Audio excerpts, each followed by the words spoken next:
दोस्तों, मैं भी आप सब लोगों को मुबारकबाद देता हूँ, उन लोगों को भी मुबारकबाद देता हूँ जिन्होंने कि आज का ये प्रदर्शन, आज का ये डेमोन्स्ट्रेशन जो है वो ऑर्गेनाइज़ किया। फ़िलिस्तीन में पिछले 70 सालों में जो कुछ हुआ, 75 सालों में जो कुछ हुआ, वो आप लोगों को बता दिया गया। लेकिन मैं आपको ये बताना चाहता हूँ कि फ़िलिस्तीन में पिछले 20 महीनों में क्या हुआ। 20 महीने पहले गाज़ा के लोगों ने ये फ़ैसला किया कि हम इस ओपन जेल की दीवारों को तोड़ देंगे।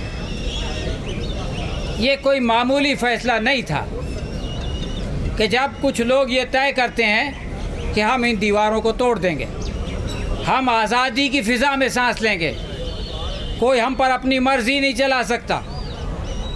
तो ये एक बहुत बड़ा फ़ैसला था और इस फैसले से वो लोग जो कि उनको, जिन्होंने जेल में बंद करके रखा था, जिन्होंने उनको ग़ुलाम बना के रखा हुआ था, वो पागल हो गए।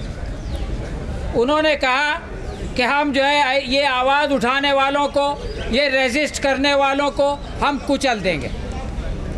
कुछ लोगों को लगा कि 2-4 दिन की बात है और उसके बाद लोग जो है वो हाथ जोड़ के आएंगे और ये कहेंगे कि हमसे गलती हो गई, हम आपके जो हॉस्टेजेस लेके गए थे, ये लीजिए, आपके हॉस्टेजेस वापस लीजिए और हमको माफ़ कर दीजिए और हमको जो है वो खामोशी से रहेंगे, जैसा आप बोलते हैं वैसी वर्दी चलेगी।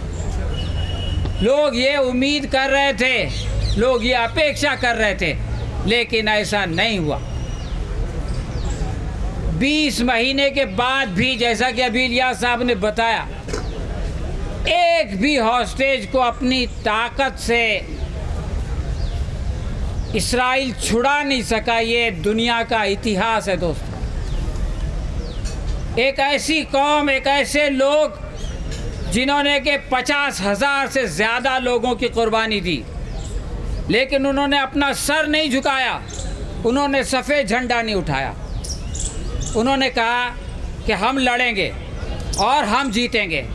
और दोस्तों, उसका नतीजा ये हुआ कि दुनिया भर में जो लोग ये समझते थे कि इस्राइल विक्टिम है, इन बेचारों के साथ हेलोकॉस्ट हुआ है, इनके ऊपर हमले होते हैं, दुनिया ने देख लिया कि ये विक्टिम नहीं है, ये हमलावर है।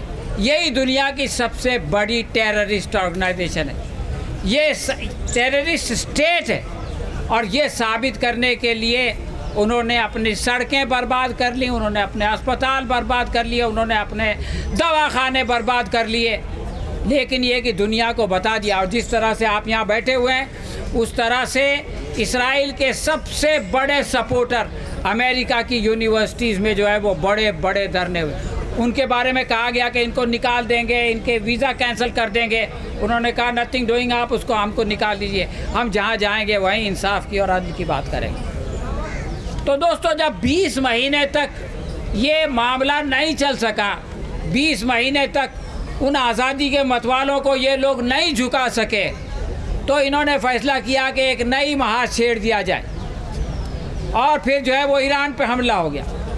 ईरान के हमले के बारे में भी लोग सोच रहे थे कि जो है वो 2-4 दिन की बात होगी और उसके बाद सब शांति हो जाएगी, या ईरान आएगा हाथ जोड़ के कि भाई जंगबंदी कर दो, सीज़ फायर कर दो।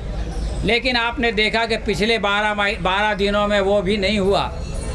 और जो लोगों ने हमला किया था, उन्हीं लोगों को कहना पड़ा अपने माई बाप से कि भाई जंगबंदी करा दो, सीज़ फायर करा दो, हमारे जहाज़ गिर रहे हैं, हमारा आयरन डोम ख़त्म हो चुका है, हमारे लोग बंकरों में छुपे हुए हैं, हमारे लोग मेट्रो स्टेशन पे सो रहे हैं, हमारे लोग एयरपोर्ट खुलने का इंतज़ार कर रहे हैं कि कब एयरपोर्ट खुलेगा और हम अपना डबल पासपोर्ट लेके इस मुल्क से भाग जाएंगे। इसलिए सारे एयरपोर्ट बंद कर दिए गए। इसके बावजूद जैसे हमारे यहाँ से बेचारे रोहिंग्या जा रहे हैं, उस तरह से ये लोग जो है वो कश्तियों से बैठ के साइप्रस जाते हैं और वहाँ से उन मुल्कों में चले जाते हैं जहाँ का इनके पास पासपोर्ट है। ये सिचुएशन है। एक तरफ ये हालत है और दूसरी तरफ आपने देखा कि ईरान पे हमले के 1 हफ्ते बाद तेहरान के अंदर खुला मुजाहरा हुआ। उनके ऊपर बमबारी हो सकती थी, लेकिन वो मौत से नहीं डरते। जब तेहरान टेलीविज़न पर हमला हुआ तो इमारत गिरी, जो अनाउंस खबरें पढ़ रही थी वो 1 मिनट के लिए रुकी। उसके बाद उसने दोबारा माइक उठाया। उसका नाम सहर इमामी था।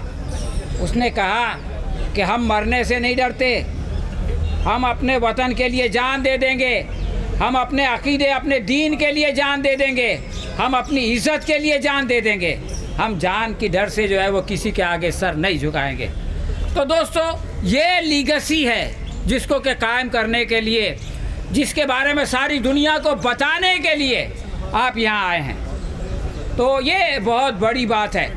और आपको ये जान के ताज्जुब होगा कि जिस तरह आप यहाँ खड़े हैं, उसी तरह 4 दिन 5 दिन पहले जो है वो वाइट हाउस के बाद भी बाहर भी लोग खड़े थे।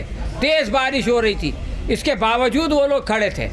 जिस तरह से अभी कुछ लोग पीछे हंगामा कर रहे थे, इसी तरह से वहाँ भी कुछ लोग इसराइल के झंडे लेकर के आए। पुलिस ने बीच में खड़ी हो गई तो वो वहाँ से चले गए। और मैं तो ये कहता हूँ कि वो दिन दूर नहीं जब इसराइल भी जो है वो इसी तरह से छट जाएगा जैसे ये लोग छट गए। वो लोग वहाँ पर आए थे खुशहाली के लिए, वो लोग वहाँ पे आए थे सेफ्टी के लिए। उनको ऐसा लगा था कि हम सेफ़ रहेंगे, लेकिन उन्होंने दूसरों की सेफ्टी को ख़तरे में डाल दिया, दूसरों के घरों पे कब्ज़ा कर लिया, वहाँ पे एक आपार्थिक दीवार बना दी। तो लोगों ने कहा कि बस अब न ये दीवार रहेगी और न वो लोग रहेंगे जिन्होंने हमारी ज़मीन पे कब्ज़ा किया। और उन लोगों के जाने का सिलसिला शुरू हो गया है। बहुत जल्द आप सुनेंगे। आजकल लोग कह रहे हैं 2 स्टेट थ्योरी की बात, लेकिन मैं ये कहता हूँ कि वो 1 स्टेट जो 2 के बीच में है वो इस दुनिया में ज़्यादा दिन तक नहीं रहेगा। ये लोग हमेशा दुनिया भर में बिखरे रहे। लोग कहते हैं कि हर एक का होमलैंड है, इनका होमलैंड क्यों नहीं है? इसलिए कि जहाँ दौलत मिलती है, जहाँ ऐश मिलती है, जहाँ अशरत मिलती है, वो चले जाते हैं। और वो लोग इसी के लिए वहाँ आए थे और इसी के लिए वहाँ से चले जाएंगे। और वो लोग कि जिन्होंने अपने वतन के लिए, अपने दीन के लिए, अपनी इज़्ज़त के लिए, अपनी आज़ादी के लिए अपने खून का नजराना पेश किया है, वो कामयाब होंगे। तारीख गवाह है कि वही लोग कामयाब हुए हैं। आखिरी कामयाबी उन्हीं के लिए है। अल्लाह की मदद उन्हीं के हामिल हाल होती है जो कि अपनी जान देने के लिए मैदान में आते हैं और फिर ये कि कामयाब व कामरान होते हैं। तो ये मंज़र देखने का वक्त मैं ऐसा समझता हूँ कि करीब से करीब आ रहा है।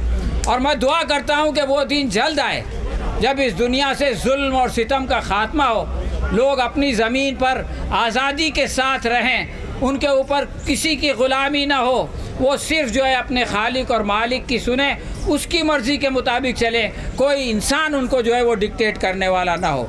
तो दोस्तों, इस काफ़िले में, इस जद्दोजहद में, इस संघर्ष में आप लोग शामिल हुए, इसके लिए मैं आप सब लोगों को मुबारकबाद देता हूँ और उम्मीद करता हूँ कि जो ख्वाब हम देख रहे हैं वो ख्वाब बहुत जल्दी शर्मिंदा ताबीर होगा। बहुत बहुत शुक्रिया।